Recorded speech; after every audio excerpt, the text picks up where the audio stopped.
Get out of the car, quick! Do you hear me? Put your hands on the roof of the car, now! The voice, sharp and authoritative, tore through the damp, drizzly night of Harmony Creek. It struck Marcus Thorne like a thunderclap. Though he had expected it the moment the blinding red and blue lights had suddenly swept across his rearview mirror, forcing his old sedan to the side of the road. The rain wasn't heavy, but it was steady and cold enough to soak through his thin hoodie, making Marcus shiver as he stepped out of the car. The wind blew through the valley, carrying the chill of a late autumn night. The only streetlight on the road was flickering, weak, just enough to illuminate the muddy puddle at his feet and the smug, red face of the approaching police officer. He was big and muscular, his dark blue uniform almost bursting with muscle.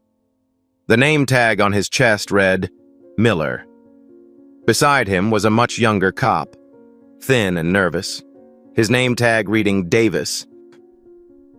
He kept his distance, his hand resting lightly on his gun but his eyes constantly glancing around, as if he himself was uncomfortable with the situation. "Hurry up!" Miller roared again, pointing at the roof of Marcus's 2008 Honda Accord. Marcus said nothing.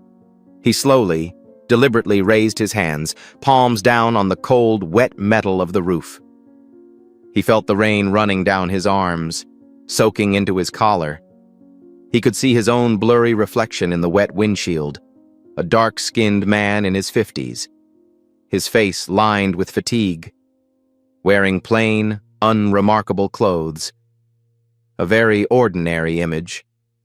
And perhaps that very ordinariness was the source of all the trouble tonight. A broken taillight. Is that the real reason why a man is stuck face down in his cold car on a rainy night? Or is there another reason behind it?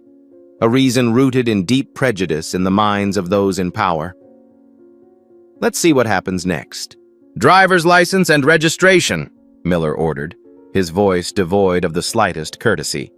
He stood close behind Marcus, the smell of cheap cigarettes and stale coffee wafting from his breath. "It's in my wallet, right back pocket, and the registration is in the front glove compartment," Marcus replied, his voice strangely calm.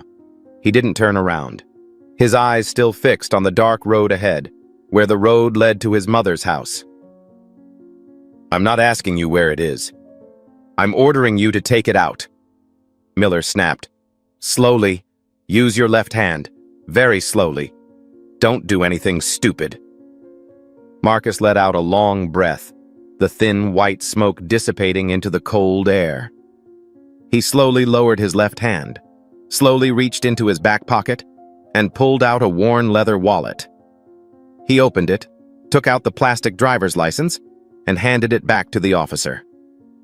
Miller snatched the certificate. He turned on the small but powerful flashlight, shining it directly into Marcus's face, making him squint. "Marcus Thorne," he said, his voice full of mockery. "Address, Georgetown, Washington, D.C. What the hell are you doing in Harmony Creek at this hour? Thorne?" "I'm going to visit my mother," Marcus replied briefly. "She's sick." Miller chuckled, an unpleasant sound in the quiet night. "Visiting Mom? What a touching story. Who would believe it?" He handed Davis his license. "Check to see if this guy has any arrest warrants." Young Officer Davis took the badge, looking a little embarrassed. He turned back to the patrol car, his voice coming through the radio, ragged and uncertain. Meanwhile, Miller continued his interrogation. "Now for the registration. Open the car door. Take it." Marcus turned around, facing Miller. For the first time, their eyes met. Miller's eyes were pale blue, cold and full of arrogance. Marcus's eyes, on the other hand, were deep and calm like a lake without waves. But underneath was a powerful current that no one could see. "Can I have it, officer?" Marcus asked, his voice still even. Miller smirked. "Of course. Go ahead." Marcus slowly opened the driver's door, still standing outside, and bent down to open the glove compartment. Inside was a jumble of papers, the owner's manual, a few old CDs. He found the registration in a plastic envelope and pulled it out. As he straightened up and handed it to Miller, the officer deliberately jerked his hand, causing the papers to fall straight into the dirty puddle at Marcus's feet. "Oh, sorry," Miller said. But the smile on his face said otherwise. "Slippy. Pick it up." Marcus looked down at the muddy papers. He was silent for a second, not out of anger, but to remember this moment, to burn this image into his mind. This was no ordinary traffic stop. This was a deliberate humiliation. He bent down, picked up the sodden papers, and tried to brush away the mud. The words on the paper were starting to blur. "Thanks," Marcus said, handing it back to Miller. Miller picked it up with 2 fingers as if it were something dirty, glanced at it briefly, and tossed it onto the roof of Marcus's car. "Your right taillight is cracked. Did you know that?" "I know. It just cracked this afternoon. I plan to have it fixed tomorrow morning." "Tomorrow morning?" Miller laughed. "I'm not sure you're getting that tomorrow morning out there. You look suspicious. Thorne, a guy from DC driving a beat-up old car, hanging around here in the middle of the night? You're delivering something, right?" "I'm not transporting anything illegal, officer." "So you don't mind if we search your car?" Miller asked. But his tone wasn't a question. It was a statement. This is a boundary. Marcus knows it. He has spent his career studying and enforcing boundaries like this. "I do mind," Marcus replied, his voice taking on a sharp edge for the first time. "Under the Fourth Amendment, you have no probable cause to search my car without a warrant. A cracked taillight is not probable cause." Marcus's change in tone seemed to surprise Miller, and then it immediately turned to anger. He was not used to being lectured about the law by someone like Marcus. "The Fourth Amendment?" He took a step forward, invading Marcus's personal space. His breath was on his face. "Are you going to lecture me on law, boy? I am the law here. When I say I have a reason, I mean I have a reason. Do you understand?" The word boy was deliberately pronounced, a word loaded with centuries-old racial slurs. Marcus felt a familiar anger swell in his chest, but he had spent his life training to control it. Anger was a luxury he could not afford at the moment. Calm, collect, observe. That was his motto. Officer Davis turned from the patrol car, looking even more confused. "Sir, no warrants. Valid license. Vehicle registration matches." Miller didn't even look at Davis. His eyes were still fixed on Marcus. "I don't care. My gut tells me this guy is a mess. Davis, help me." "But sir," Davis hesitated. "We don't have—" "Do as I say," Miller shouted, causing Davis to jump and fall silent. Miller turned back to Marcus, his evil smile returning. "For the last time, are you going to let us search your car, or do we have to use force?" Marcus looked Miller straight in the eye. "I disagree. Any further action you take is illegal." "Fine. You brought it on yourself." In a flash, Miller grabbed Marcus's arm, twisted it behind his back, and slammed him against the side of the car. Marcus's shoulder blade made a soft crack. Pain shot through him, but he didn't cry out. He just gritted his teeth. "Davis." After a moment's hesitation, moved forward to grab Marcus's other arm. "You have the right to remain silent." Miller sarcastically recited the Miranda rule while his other hand rummaged through Marcus's pockets. He took his phone and car keys. Then he handcuffed Marcus. The cold cuffs tightened around his wrists. "Davis, watch him. I'm going to search this car," Miller ordered and began the illegal search. He opened the car door and shined his flashlight into every corner. He flipped the back seat open, rummaged through the glove compartment, and dumped CDs and papers on the floor. Marcus watched silently from behind, feeling the concerned gaze of the young officer guarding him. Davis. He could see the inner struggle in the young man's eyes. He knew this was wrong, but his fear of his superiors and the pressure to conform won out. "Aha! Here it is!" Miller's voice shouted triumphantly from inside the car. He pulled out from under the passenger seat a black leather briefcase, expensive-looking and out of place with the rest of the old car. Miller placed the briefcase on the roof and unlocked it. Inside were neatly arranged documents, a slim laptop, and a thick stack of cash carefully clipped together. Miller picked up the stack of bills, eyeballing it. "Wow, that must be a few thousand. Tonight's sales?" He laughed. "You lie without blinking an eye. Thorn, visiting sick mother. What a good son." Marcus didn't answer. He knew any words would be meaningless. Miller had made up a story in his head and would stick to it. Miller then flipped through the files. On the cover of the top file was a clearly embossed seal. U.S. Department of Justice, Civil Rights Division. Ignorance and prejudice had completely clouded Miller's reason. Instead of realizing the importance of what he was holding in his hands, he burst into a long, contemptuous laugh. "Holy shit! Forged federal documents!" He held up the documents for Davis to see. "Look, Davis! This guy is pretending to be from the Justice Department. This is a serious crime. He's definitely a professional con man." He turned to another page, where there was an internal memo with the name Marcus Thorn printed in the sender field.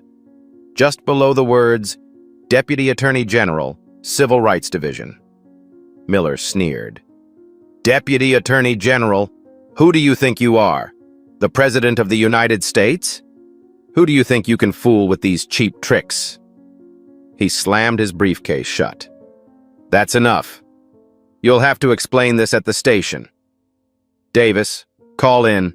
We've just arrested a dangerous subject, suspected of transporting controlled substances, carrying a large amount of cash, and impersonating a federal official." Davis nodded mechanically, but his face was paler than ever. There was something about the handcuffed man's calm that made him uneasy. It didn't sound like the reaction of a criminal caught in the act. As Miller basked in his victory, Marcus spoke. His voice was still steady, without a trace of tremor, but this time it carried a different weight, a hidden steel. "Officer Miller," he said, "I suggest you stop. I'm giving you one last chance to rethink what you're doing." Miller turned around, his face angry. "You dare threaten me? You think you have the upper hand?" "I'm not threatening you," Marcus said slowly, emphasizing each word. "I'm warning you. Your actions tonight will reshape your entire career, and possibly your life. Take the handcuffs off me. Give me back my stuff, and we can forget about this. I'll go change the taillight myself." It was an unbelievably generous offer, an escape Miller never deserved, but his arrogance became an impenetrable wall. He laughed, a hearty, cruel laugh. "Forget it? Are you dreaming? You will sit in my filthy cell and ponder that offer? Take him away, Davis." Miller pushed Marcus into the back of the patrol car. Marcus knew at that moment that any chance of a quiet resolution was gone. Miller had crossed every line, dug himself into a hole too deep to climb out of. Marcus's plan had worked better than he could have hoped. He had evidence not only of a wrongful stop, but also of an illegal search, of abuse of force, and of blatant disregard for federal law enforcement. He had everything he needed. Before being pushed into the back seat of the patrol car, Marcus said one last sentence, his voice calm. "Officer, may I make a phone call?" Miller sneered, opening the back door of the patrol car. "Okay. Call your lawyer. Let me see what he can do when you're charged with impersonating a federal official. He'll probably be in jail with you soon." He slammed the door. trapping Marcus in the darkness of the car. Sitting on the cold, hard plastic bench, his hands cuffed behind his back. Marcus Thorne felt no fear. He felt no anger. He felt only a deep sadness and a steely determination. The curtain had come down. Miller opened the front door, got into the driver's seat, and started the engine. Davis sat in the passenger seat, silent as a statue. "Give me his phone," Marcus said from the back seat. Miller, with a look of sadistic amusement, turned and picked up Marcus's phone. "Who do you want to call? Mr. Deputy Attorney General?" "Please dial this number for me," Marcus said, reading the 10-digit number clearly. "And please, put it on speaker. I want you to listen." Miller shrugged, looking amused. "Fine. Let's see how this goes." He dialed the number, and the ringing echoed in the cramped space of the car. It rang once, twice. On the third ring, a voice came from the other end. A deep, authoritative, confident voice. A voice that thousands of lawyers and prosecutors across America knew and respected. "Office of the United States Attorney General. David Peterson speaking." For a moment, the whole world seemed to stop. The pattering rain outside suddenly became loud. The roar of the patrol car engine seemed to have died away. Officer Miller's smile froze, as if frozen. His eyes widened, disbelief and the beginnings of terror evident in them. Beside him, young Officer Davis paled. He swallowed, his Adam's apple moving with difficulty. He stared at the phone as if it were a venomous snake. The silence was heavy and oppressive. And then, Marcus Thorne's calm voice broke the silence. His voice was flat, without a trace of emotion. But every word he uttered was like a hammer blow to Frank Miller's career and life. "David, it's me. Marcus." There was silence on the other end of the line for a second. Then David Peterson's voice came through, surprised but still professional. "Marcus, where are you? I thought you were on vacation." "I am," Marcus replied. "But there was some trouble in a little town called Harmony Creek, in this state. No, I'm fine. I'm just experiencing the local justice system firsthand." There was another short silence. David Peterson was an extremely intelligent man. He could read the meaning behind those calm words. "Marcus, what's wrong? Tell me clearly." David's voice became more serious. "Oh, nothing much." Marcus continued, his eyes fixed on Miller's horrified reflection in the rearview mirror. "I'm handcuffed in the back of a patrol car. My arrestor is Officer Frank Miller, badge number 734, Harmony Creek Police Department. He pulled me over for a cracked taillight." "What?" David Peterson's voice was now laced with unconcealed anger. "That's right," Marcus continued coldly. "He thinks I'm impersonating a federal agent after he searched my car and found our division documents. Oh, and he believes the Justice Department's Civil Rights Division is a hoax. He also found the cash I brought home to pay my mother's medical bills and assumed it was drug money." Every detail Marcus gave was like a knife stabbing into Miller. The officer's face went from pale to white to ashen. Cold sweat broke out on his forehead, running in rivulets down his temples. He began to shake uncontrollably. "David," Marcus continued, his voice now carrying the weight of authority he held, "I think we need to make the investigation into systemic misconduct at the Harmony Creek Police Department a top priority. I believe I have enough evidence here. A perfect case study." Miller shook so much that he dropped the phone to the floor of the car. The sound rang out like a gunshot in the silence. He turned, looking at Marcus like a drowning man clutching at straws. But all he saw was cold, judgmental eyes. Sir," Miller stuttered, the words unable to escape his constricting throat. "Sir Deputy, Deputy Attorney General. I don't know. I'm sorry. Please. It was just a misunderstanding. Marcus just looked at him, not saying a word. His silence was more terrifying than any accusation. Please, Mr. Thorne, Miller begged, his voice cracking with fear. I have a family. A child. Please, I made a terrible mistake. Please give me a chance.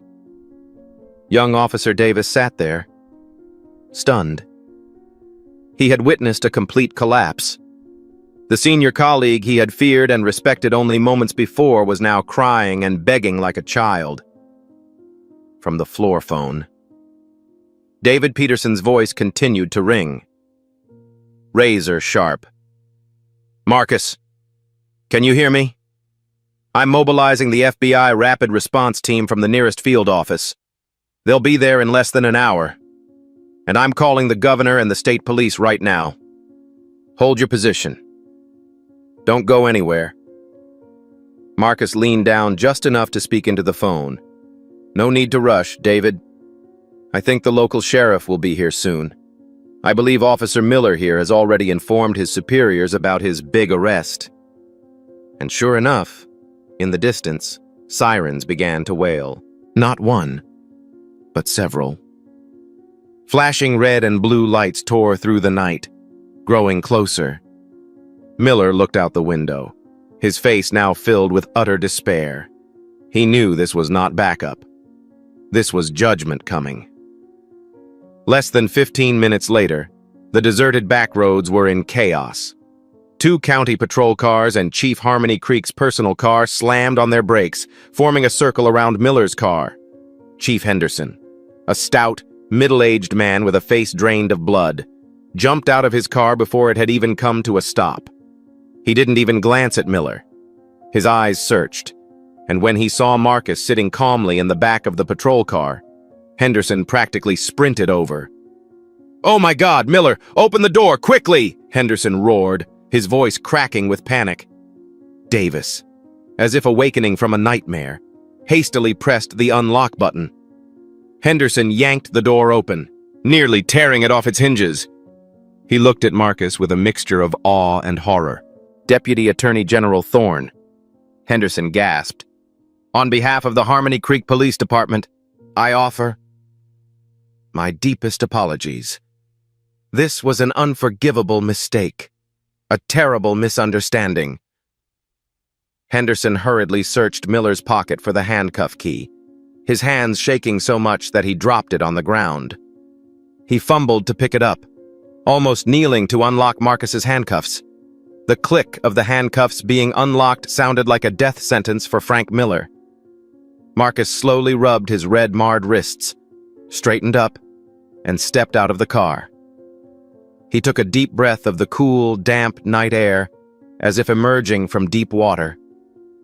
After making sure Marcus was free, Sheriff Henderson turned around, and all his fear turned into an uncontrollable rage, unleashed on Miller. "Miller!" he roared, his voice echoing through the forest. "Do you know what the hell you've just done?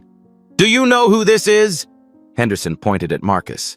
"This is Deputy Attorney General Marcus Thorne, the man who is directly leading the federal investigation into our own police department for alleged misconduct. Do you understand? You just handed him all the evidence he needs on a silver platter." Miller stood there, his whole body shaking. He couldn't speak. Everything had collapsed. "You ruined everything!" Henderson continued to scream, spit flying. "My career! The careers of everyone here! You're done! Do you hear me? Miller, you're done!" On the spot, under the flashing lights of patrol cars and the eyes of his fellow officers, Henderson ordered another officer to strip Miller of his weapon, badge, and radio. Frank Miller, who had only recently been the uncrowned king of the street, now stood there, broken and deranged, stripped of all symbols of authority. He was suspended indefinitely, pending an internal investigation and, almost certainly, a civil rights lawsuit from the Justice Department. Meanwhile, Marcus approached young Officer Davis. He stood against the patrol car, his face still pale, avoiding Marcus's eyes. "Officer Davis," Marcus said, his voice no longer cold but thoughtful. "You had many chances to do the right thing tonight. You didn't, but you still have one more chance." Davis raised his head, his eyes filled with confusion and regret. "Cooperate fully with our investigators." Marcus continued. "Tell us the truth. Not just about tonight, but about all the other times you witnessed and chose to remain silent. It's the only way you'll save what's left of your career. And more importantly, your conscience." Davis nodded vigorously, tears starting to well up in his eyes. "Yes, sir. Yes, I will. I will tell you everything." The story of Officer Frank Miller and Deputy Attorney General Marcus Thorne quickly became a cautionary tale among local law enforcement. The Harmony Creek Police Department was placed under full federal oversight for years afterward. Policies were changed. Anti-bias training and appropriate use of force were implemented. Several other officers who had engaged in similar behavior as Miller were fired and faced harsh criminal penalties. Marcus Thorne finally reached his mother's house in the early hours of the morning. She was fast asleep. He sat quietly by her bedside, watching her gentle face in the light of the nightlight. The trip, which began with a terrible incident, had a more meaningful outcome than he could have imagined. It was not just a personal vendetta, but a necessary push to bring about change for an entire community. He looked out the window, watching the dawn break over the horizon. He reflected on what had happened. True power is not about uniforms, guns, or shiny badges. It is about integrity, about upholding the law, and treating every citizen with the respect and fairness they deserve. Discrimination, arrogance, and abuse of power, however well hidden in the most remote places, will eventually be brought to light. And justice, however late it may be, will always have its own voice, an echo that echoes through the night. And that is our story today. A story of power, prejudice, and truth exposed. What do you think of Officer Miller's outcome? Will it serve as a deterrent to similar behavior? If you were in the situation of young Officer Davis, witnessing your colleague doing something wrong, would you choose to stay silent or speak up? Does this story make you think about the importance of treating people fairly, regardless of their appearance? Please leave your comments below. I would love to hear your thoughts. Thanks for watching.